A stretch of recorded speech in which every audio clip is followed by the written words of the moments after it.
12월 첫 주일입니다. 언제, 한 달이 갈까, 한 해가 갈까. 그런데 벌써, 말이 그렇잖아요. 시작한 게 엊그제 같은데 벌써 한 해 다 마치고 이제 12월 달 끝자락에 와 있는 것 같아요. 12월 달 우리가, 12월이 되면 우리가 기다리는 거 있죠. 그리스도인에게는 중요한 특별한 날이 하나 있잖아요. 그래서 12월 달 되면 또 마음이 또 기쁘기도 하면서 감사하기도 하고 하는 그런 어떤 기다림을 갖는 시간인 것 같아요. 우리가 성탄절이 있는 달이고 이 성탄절의 달에 예수 그리스도의 사랑이, 하나님 아버지의 사랑이 어떠한 것인가, 그런 사랑에 대한 주제를 좀 함께 나눠보려고 합니다. 우리가 주님이 나를 사랑하십니다라고 할 때 그 사랑이 정말 어떤 것인가, 우리가 오늘 말씀을 통해서 다시 한번 깨달아지고 정말 십자가를 위해서 이 땅에 아들을 보내신 은혜와 사랑이 얼마나 큰가, 그게 우리 한 달 동안 좀 나눠줘서 성탄절을 맞을 때 그냥 기쁘고 해피하고 헬렐레가 아니라 정말 감사하는 마음이 품어지고 그날을 소망하는 그런 시간이 될 수 있기를 주님의 이름으로 먼저 축원합니다. 첫 번째 함께 나누려고 하는 말씀은 성령 하나님께서 오신 은혜, 이런 얘기를 좀 해보려고 합니다. 주제는 사랑인데 왜 성령 하나님께서 오신 은혜? 또 제목은 뭐예요? 제목이 뭐예요? 주보에 뭐라고 되어 있어요? 네, 성령을 따르는 사랑. 아니, 왜 사랑을 주제로 해놓고 성령을 따르는 사람 이야기하고 첫 번째 주제는 성령 하나님께서 오신 은혜, 이런 얘기를 하는가 하는 겁니다. 저희 교회 등록을 하시면 누구나 거쳐야 될 게 이제 새가족반이죠. 새가족반 5주를 이제 같이 공부를 하게 되는데, 새가족반 첫째 주, 첫째 과가 뭐냐 하면, 유일한 구원자 예수 그리스도, 이런 주제를 나누게 됩니다. 근데 유일한 구원자 예수 그리스도를 나누면서 거기에 보면 우리를 구원하시기 위해서 예수님께서 뭘 하십니까? 이런 게 나와요. 첫 번째는 뭐 하시냐? 십자가의 죽음이에요. 당연한 거죠.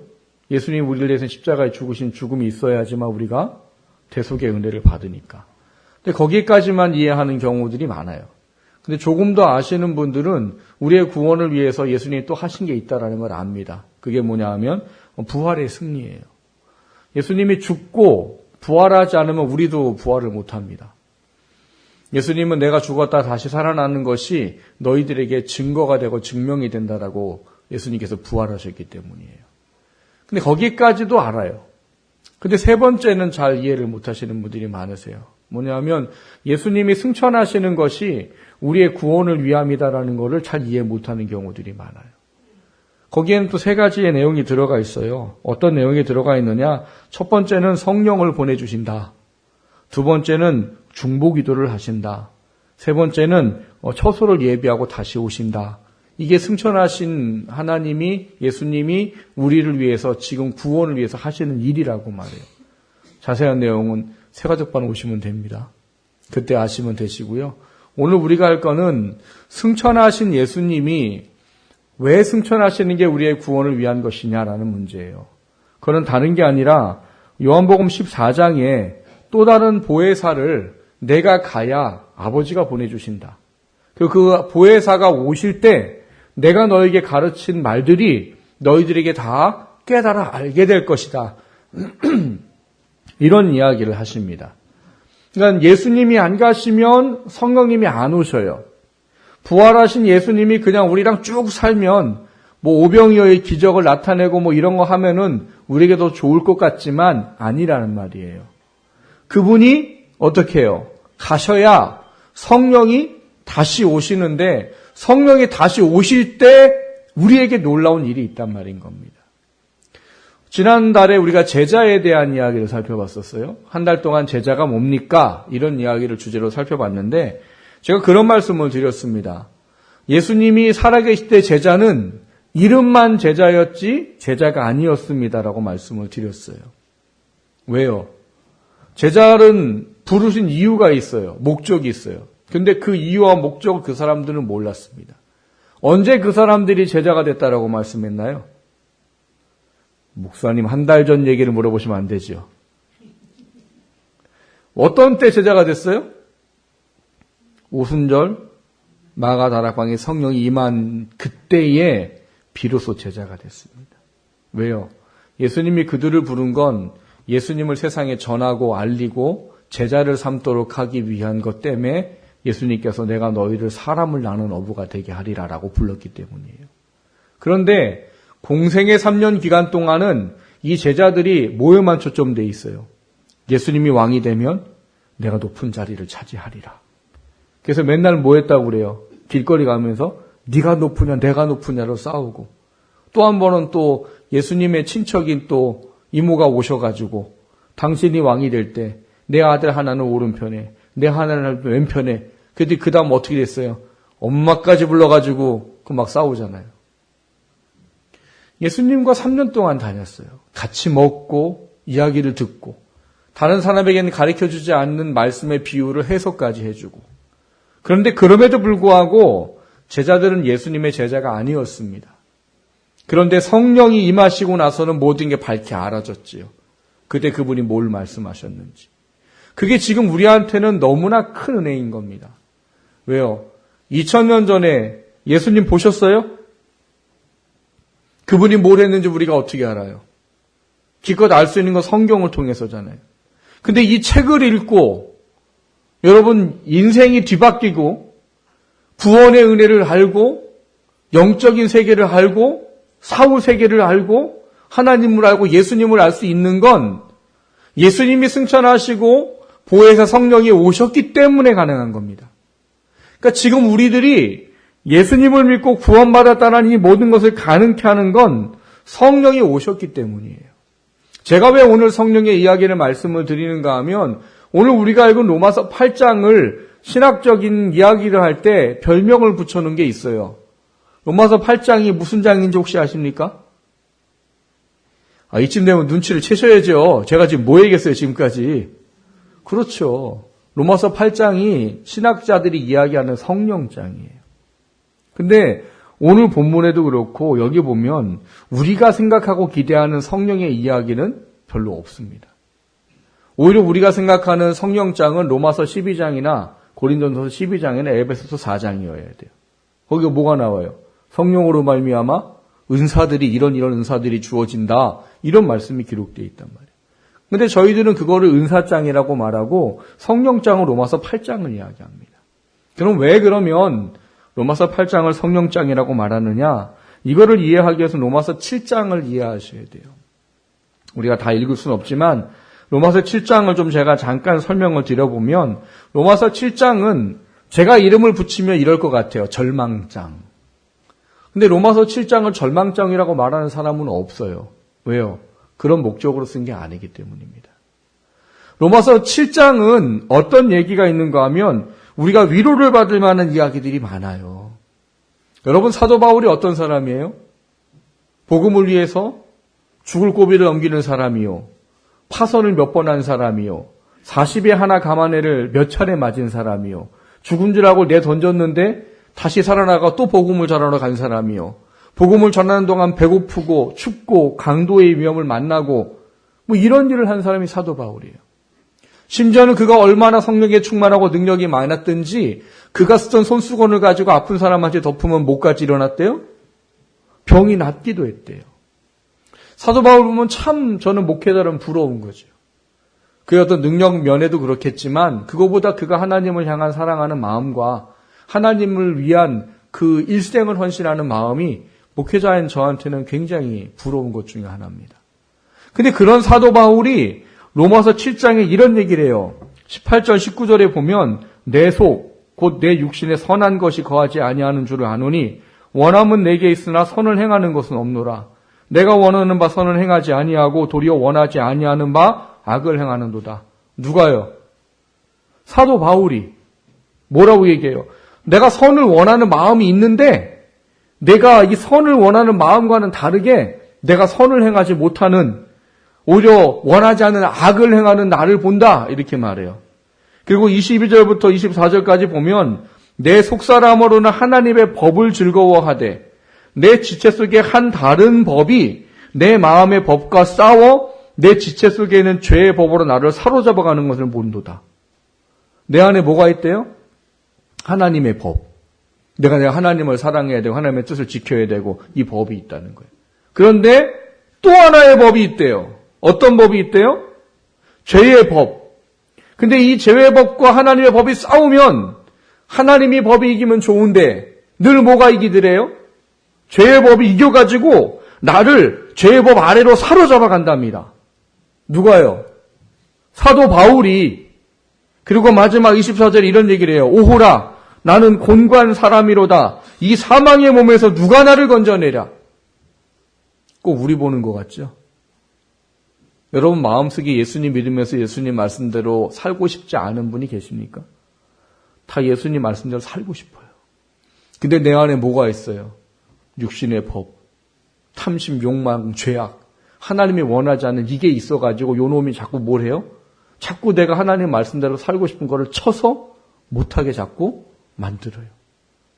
그럼 어느 순간 나를 보면 뭐 같아요? 내가 구원받은 사람 맞나? 나는 혹시 구원받지 못하는 거 아닐까? 내 구원은 가짜 아니었나? 이런 생각을 해보셨어요? 안 해보셨어요?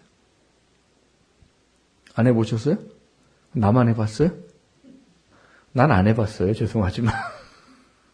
그런데 그런 거에 사람들이 많이 빠져 산단 말입니다. 근데 오늘 이 로마서 7장을 기록한 이유는 그 앞에 보면 목적이 뭐라고 되어 있느냐? 율법으로 말미암아 구원받을 수 없다. 이 이야기를 가르치기 위해서 쓴 얘기예요. 왜냐하면 사도 바울은 어떤 사람이에요? 율법에 정통한 사람이지요. 율법을 지키겠다고 예수 믿는 사람은 잡아다 가두고 죽이는 일에 앞장던 사람이지요. 그렇게 율법이 전부인 것처럼 살았던 사람인데 그가 예수님을 만나고 났을 때 깨달으신 게 뭐냐 하면 율법을 내가 행할 수 있는 존재가 아니었다라는 걸 알게 됐다는 거예요. 그러니까 율법으로 구원받는다고 말하는 게 유대인이에요. 지금도 유대인들은 그러고 삽니다. 유대인들이 이 바벨론 포로 이후에 귀환을 해요. 근데 400년 동안의 암흑기가 지난 다음에 AD 78년에 로마한테 망해버립니다. 그리고 1000년 동안 나라가 없어요. 그러다 1000년이 지난 이후에 다시 나라가 세워집니다. 근데 그 사람들이 하는 얘기가 뭐냐 하면 이런 거예요. 왜 우리가 바벨론 포로에서 하나님이 구원해 주셨는데 우리가 로마한테 또 망했을까? 그들의 머릿속에 들은 건 이거예요. 율법을 제대로 안 지켜서요. 율법을 온전히 안 지켜서요. 그래서 우리가 망한 거야. 그러니까 우리가 율법을 더 철저히 지켜야 돼. 그래야 우리가 하나님의 구원의 은혜를 입고 하나님의 역사하심 우리 가운데 임할 거야. 그래서 여러분 유대에 지금 이스라엘 가면은요 정통 유대인들이 있지요. 그리고 랍비들이 있습니다. 이 사람들이요 이 나라의 정치인들, 행정인들 이렇게 나라를 위해서 일하는 사람들한테 이런 얘기를 해요. 야, 이스라엘 나라가 니들이 뭐 정치 잘하고 행정 잘하고 경제 잘해서 돌아가는 줄 아냐? 우리가 율법을 잘 지켜서야. 이렇게 말하는 사람들이 유대인들이에요. 그러니까 자기네가 율법을 철저하게 지키고 있기 때문에 지금 우리나라가 이렇게 강대국이 돼가는 거고 언젠가 다시 메시아가 오셔서 우리를 어떻게 해요? 다윗의 왕권을 회복해 주는 것이지 니들이 잘해서가 아니야. 그게 유대인들 사고방식이에요. 근데 이런 사도 바울이 예수님을 믿고 나니까 그 전에 있던 것들이 어떤 건지를 밝혀야게 됐다는 얘기예요. 뭐라고요? 내 안에 법이 있는데 지킬 힘이 없더라. 내 안에 다른 법이 나를 항상 육체의 법이 율법을 지킬 수 없게 만들더라. 그게 나더라. 이게 7장이에요. 무슨 얘기예요? 율법으로는 내가 구원받을 방법을 내가 찾을 수가 없었더라. 그전에는 그게 가능한 줄 알았는데 어떤 사건을 겪고 난 다음부터는 그게 절대로 안 되는 거구나. 그거를 알게 되었다라고 말하는 게 7장이에요. 그러면 이렇게 되면은 우리가 구원을 받을 수 있어요, 없어요? 여러분, 유대인들보다 율법을 잘 지키십니까? 율법은 고사하고 10계명이나 잘 지키면 감사하겠어요? 지켜요, 못 지켜요? 잘 못 지켜요. 그럼 우리는 어떻게 구원받아요? 사도 바울 이런 말을 말합니다. 너희들의 의의가 바리새인의 의의보다 낫지 못하면 결단코 하늘나라를 볼 수 없느니라. 이거를 사람들이 잘못 이해해요. 어떻게 이해해요? 바리새인의 의의를 그들이 율법을 잘 지키는 것으로 생각을 하는 거죠. 그리고 우리도 그러면 어떻게 되는 거예요? 바리새인보다 더 말씀을 잘 지켜야 된다. 그래야 구원받는다. 이렇게 이해하는 사람들이 많아요. 그거는 성경의 오직 믿음으로만 구원받는다는 이야기를 버려야 되는 이야기가 되어버립니다. 거기서 말하는 의가 뭐냐 하면 하나님의 한 의가 나타나리라고 말하는 로마서의 이야기예요. 하나님의 한 의가 뭐냐? 오늘 본문에서 말하는 이야기입니다. 7장이 내가 육신으로는 구원받을 방법이 아무것도 없어라고 말하는 그에게 8장이 소망을 줘버리는 거예요. 뭐로요? 오늘 본문을 보십시오. 본문 1절에 보면 뭐라고 되어 있습니까? 그러므로 이제 그리스도 예수 안에 있는 자에게는 결코 정죄함이 없나니 그전에는 있었어요. 율법을 지키려고 하는데 다 못 지켜요. 그러니까 내 안에 정죄함이 항상 있었어요. 내가 어떻게 구원받을까 괴로웠어요. 그런데 예수 그리스도 안에 있게 되면서 내 안에 정죄함이 없어졌다라고 말합니다. 그래서 오늘 본문에 보면 첫 시작이 그러므로라고 되어 있는 거예요. 그러니까 8장은 7장을 이해하지 못하고 이해를 할 수가 없는 말이란 말이에요. 그러므로라는 말이 뭐예요? 원인과 결과의 접속사예요. 원인은 뭐예요?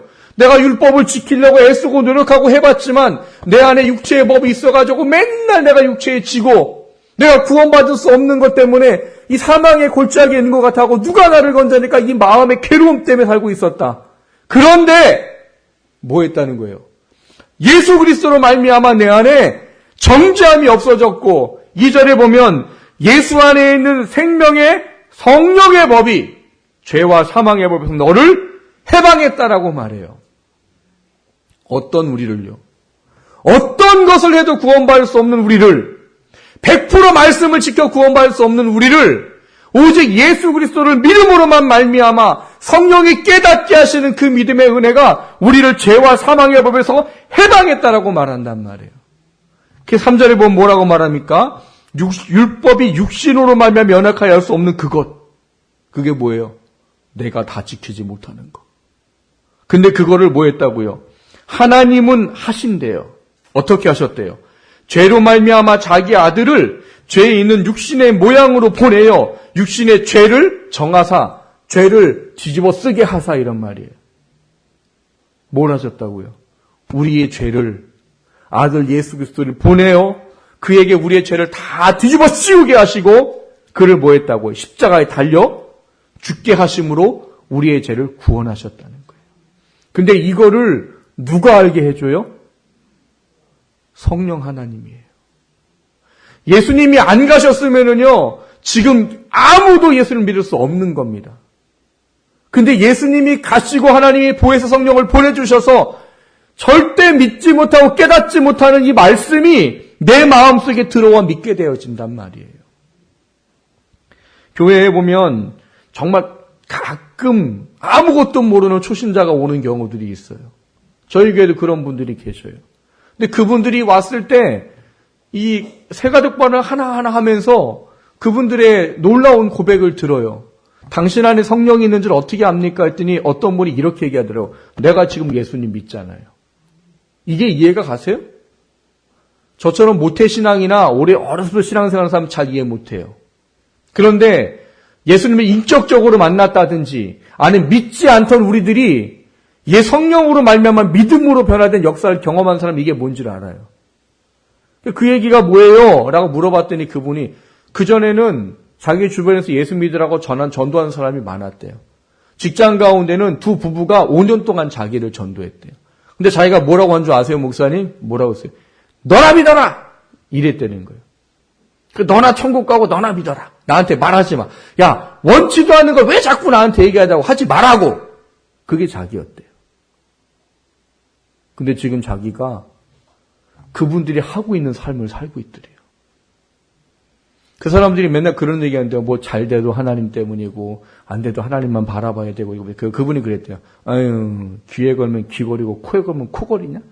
니들은 뭐 다 뭐 하나님이 했다고 말하고 뭐 다 하나님이 한다고 그러냐? 근데 지금 자기가 그러고 있더래요. 직장 동료한테 예수님 하나님이 하셨어 뭐 이런 일 하고 있더래요. 그게 왜 그래요? 성령이 오셨기 때문에. 성령이 우리 안에 오셔서 육신으로 할 수 없는 그것을 예수 그리스도를 믿음으로 구원받는 그 놀라운 역사를 이루게 하신다는 은혜가 오늘 여기 있는 말씀이에요. 여러분 한번 제가 물어볼게요. 지옥이 얼마나 무서운 곳이라고 알고 계시지요. 그 지옥에서 천국이라는 곳으로 가는 곳을 만약에 여러분한테 돈으로 계산을 해서 내라. 그러면 얼마를 내야지 지옥에서 천국을 갈까요? 우리 교회 부자 되겠네. 오늘부터 자, 천국 갈 사람들은 계산을 하셔서 돈을 내셔야 천국 갑니다. 안 그러면 천국 못 가요. 그럼 얼마를 내야 여러분 지옥에서 천국을 갈까요? 제가 아이들 전도하면요, 아이들은 그래요. 10억이야! 애들은 10억이라는 단어가 제일 큰가 봐요. 여러분 한번 생각해보세요. 여러분이 지금 지옥과 천국을 아시잖아요. 이 지옥과 천국을 가는 거 만약에 돈으로 계산해서 내라고 한다면 얼마를 내야지 가능하겠어요? 또 물어보겠습니다. 여러분 착한 일, 선한 일 해서 만약에 천국을 간다고 한다면 얼마나 선하고 착한 일을 해야 지옥 갈 우리가 천국 갈 수 있습니까? 천국 갈 자신이 있으신 분 계세요? 나는 착해. 나는 그냥 다른 사람보단 선해. 구원받을 자신이 있을까요? 아니면 율법을 지켜서요? 계명을 지켜서요? 얼마를 지켜야 천국 갈까요? 이 세상에 어떤 거로도 내가 가지고 있는 어떤 거로도 구원받을 수 없는 게 우리예요. 이 세상에 어떤 걸 가지고도 지옥 갈 우리를 천국 갈 수 있게 할 수 있는 방법은 아무것도 없습니다. 그래서 사도 바울이 말하는 거 이 사망의 골짜기에서 누가 나를 건져내랴. 사도 바울은 성령을 만난 거죠. 예수를 만난 거지. 그러고 나니까 모든 게 해결돼 버렸어요. 그전에는 예수가 살아났다는 게 거짓말이라고 생각하고 예수 믿는 사람을 잡아 죽이던 자기였어요. 그런데 그 예수가 나의 구주요. 내가 그분이 내 목숨을 다하겠다는 삶을 사는 게 사도 바울이. 누구 때문에요? 성령 때문에요. 여러분, 성령이 우리 안에 베푸신 놀라운 은혜를 기억하셔야 됩니다. 어떤 거로도 구원받을 수 없어요, 우리는. 근데 여러분 안에 지금 믿음이 주어졌잖아요. 예수를 구주로 고백하게 됐잖아요. 내가 천국 백성 됐다는 걸 지금 알잖아요. 그걸 믿잖아요. 그걸 빼앗기시면 안 됩니다. 사탄은 여러분 마음 가운데 그런 거 줘요. 우리나라의 교단 중에서도 행위 구원을 가르치는 교단이 분명히 있습니다. 믿음으로만 구원받지만 행함이 없으면 구원 못 받는다고 가르치는 교단도 분명히 있어요. 성경 어디에도 그런 말씀 없습니다. 그들이 갖다가 쓰는 거는 원래 그 내용이 아니에요. 그 문구를 갖다 쓰는 거지 그거를 원래 쓴 내용은 그게 아니란 말이에요. 그러면 여러분 행위로 구원받으면 어떻게 될까요? 언제 죽어야 돼요? 날 잡아놓고 죽어야 됩니다. 여러분 죽을 때 날 잡아놓고 죽으셔야 돼요. 언제 죽으셔야 돼요? 눈 떠서부터 죽을 때까지 아무 죄도 안 짓는 날 죽으셔야 돼요. 왜? 행함이 없으면 구원 못 받는다며요. 근데 여러분, 우리가 과연 죄를 안 지을 수 있을까요? 여러분 오늘 주일이었죠? 혹시 주일 아침 눈 뜨고 지금 여기까지 예배드리러 오시면서 죄 안 지으신 분 계세요?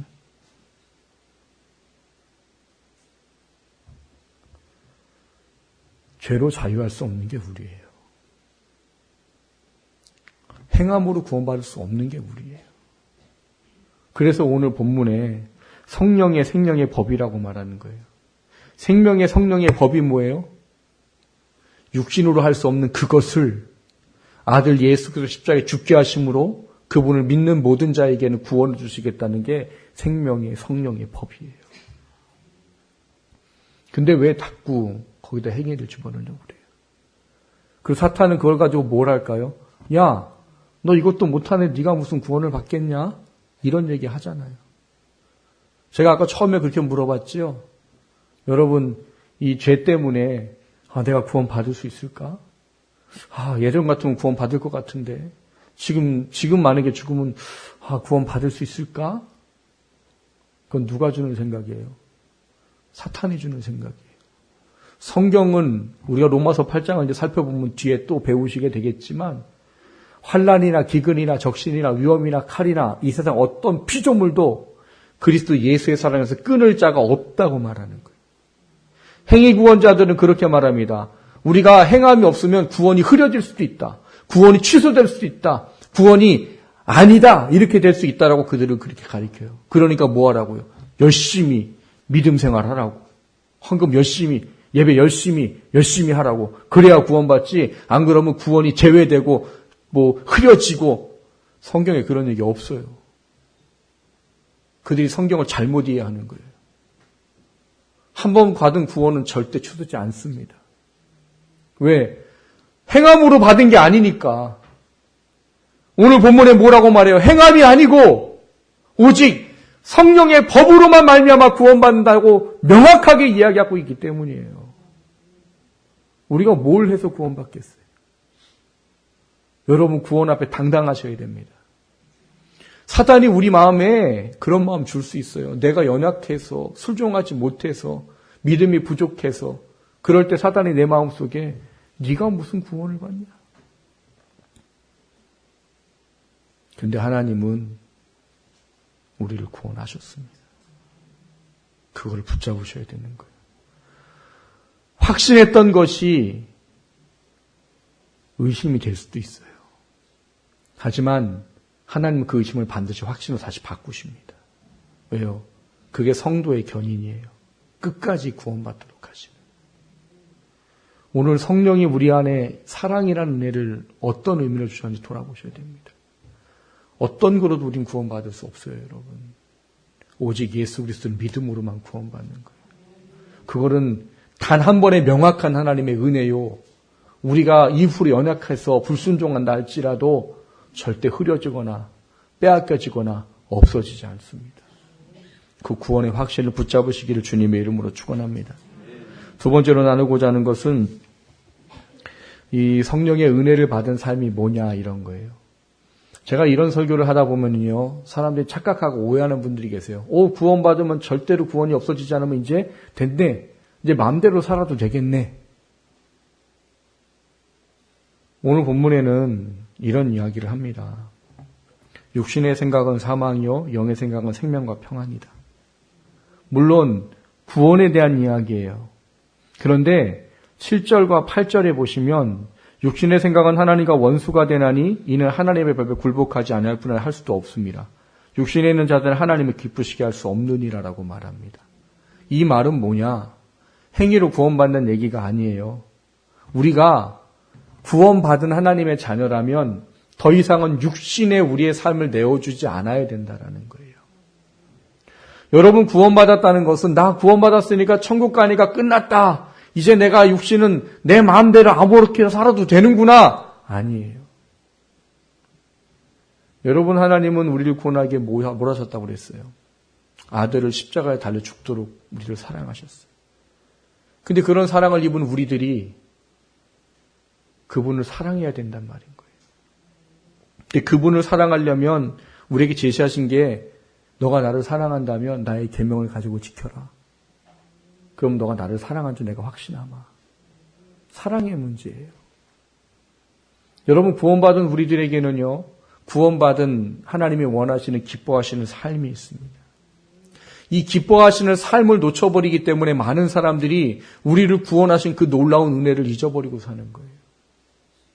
하나님 우리에게 베푸신 것은 다만 믿음으로 구원받아 하나님의 자녀가 됐지만 믿음으로 받은 구원받은 우리들이 하나님을 기쁘시게 하는 삶을 살아야 되는 존재라고 말하고 있단 말이에요.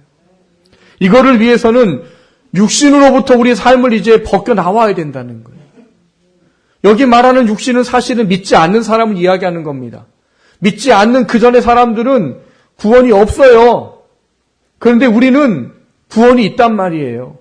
여러분, 구원받기 전의 사람들은 그들의 행위가 지옥 갈 수밖에 없는 죄예요. 그런데 구원받고 난 우리들은 비록 육신의 모습을 갖고 산다 할지라도 뭐예요? 구원받을 수 있는 죄요. 회개하면 용서받을 수 있는 죄인 거예요.